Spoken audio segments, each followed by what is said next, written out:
Class 12-এ greenhouse effect থেকে একটা বড় কোশ্চেন আসবেই আসবে সিলেবাস অনুযায়ী।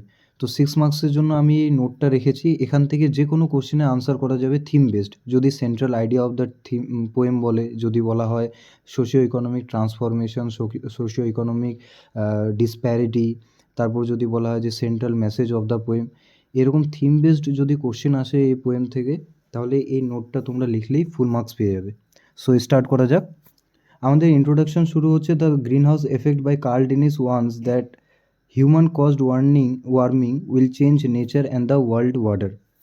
তো এই পোয়েমে কার্ল ডেনিস এটাই বলতে চেয়েছেন যে হিউম্যান কস্ট, মানুষের কাজের জন্য, কর্মের জন্য যে পৃথিবীর তাপমাত্রা বেড়ে চলেছে সেটা কি করবে, চেঞ্জ এনে দেবে নেচার এবং ওয়ার্ল্ড অর্ডারে। যেমন এখানে আমরা একটা কনসেপ্ট পেয়েছিলাম যেখানে পুরনো যে পাওয়ারফুল নেশনগুলো আছে সেগুলো কি করবে, তাদের পাওয়ারটাকে হারাবে এবং যে নিউ জায়গাগুলো আছে তারা পাওয়ার গেইন করবে, যেমন আন্টার্কটিকা এবং গ্রিনল্যান্ড। ওকে, তো এরকমও যদি কোশ্চেন আসে যে কিভাবে নতুন পাওয়ার ডাইনামিক্সটা শো করিয়েছে এই পোয়েমে, এই কোশ্চেনেরও আনসার এই ম্যাটেরিয়াল থেকে ইজিলি করা যাবে।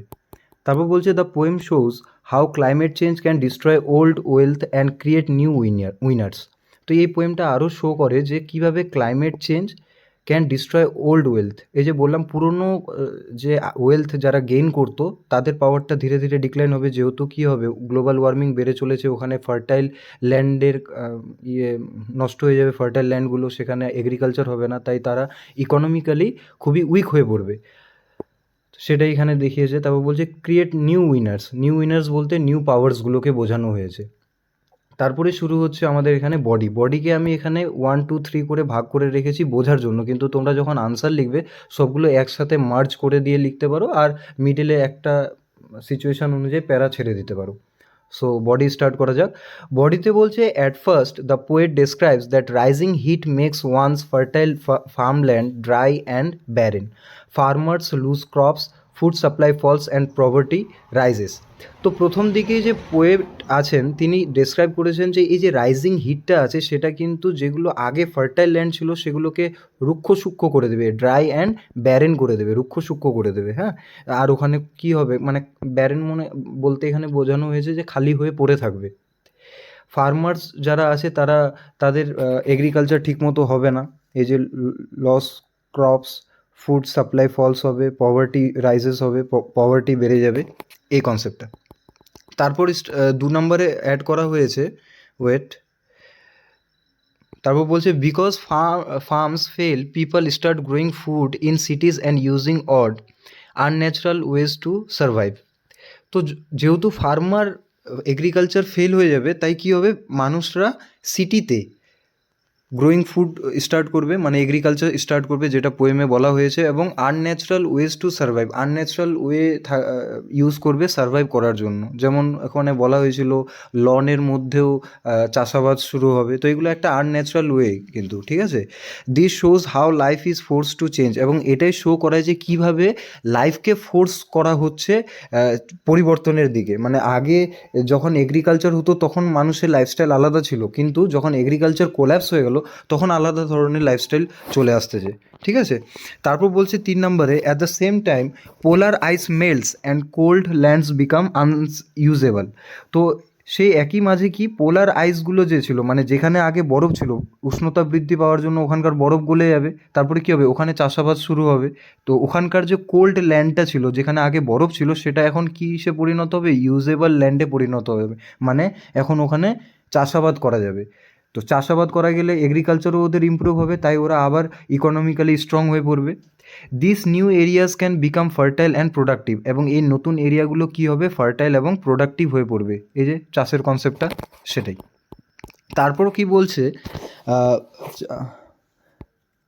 ওকে, লাস্ট দুটো পয়েন্ট আছে আমাদের কাছে, সেটা হলো as a result countries that were powerful because of good land may lose their advantage.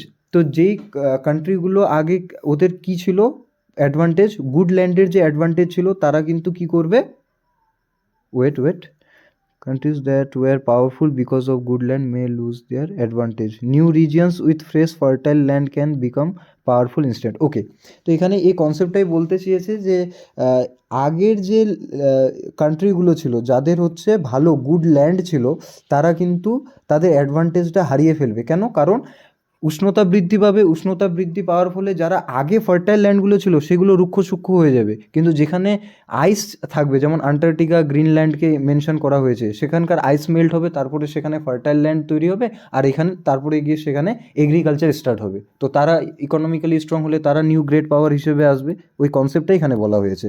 R new regions বলতে ওই আন্টার্কটিকা আর Greenland, fresh fertile land can become powerful instead, এটাই। তারপর বলছে the poem also has a sense of justice. এই পোয়েমটার একটা sense of জাস্টিসও আমরা খুঁজে পাই। কীভাবে? Those who polluted most May suffer while new regions gate chance and power. তো যারা এটাকে বেশি পলিউট করেছে, যেটাকে দূষণ করেছে, তারাই কিন্তু বেশি সাফার করবে। মানে আগের রিজিয়নগুলো, যেই কান্ট্রিগুলো বেশি আগে এগ্রিকালচার বা অন্যান্য জিনিসের সাথে যুক্ত ছিল, যারা আগে পাওয়ারফুল ছিল, তারাই কিন্তু মেনলি এই কজের পেছনে দায়ী। তারাই কিন্তু বেশি পলিউট করেছে এই জিনিসটাকে, তাই তারাই বেশি সাফার করবে। While new regions gate chance and power, তারপরে এই যে নিউ রিজিয়নগুলো কিন্তু একটা চান্স পাবে উন্নতি করার এবং পাওয়ারে আসার। Nature acts like a quiet জাজ, নেচার জন্য একটা কোয়াইট জাজের মতো এখানে অ্যাক্ট করে এই পোয়েমে, এটাই বোঝাতে চেয়েছে রাইটার।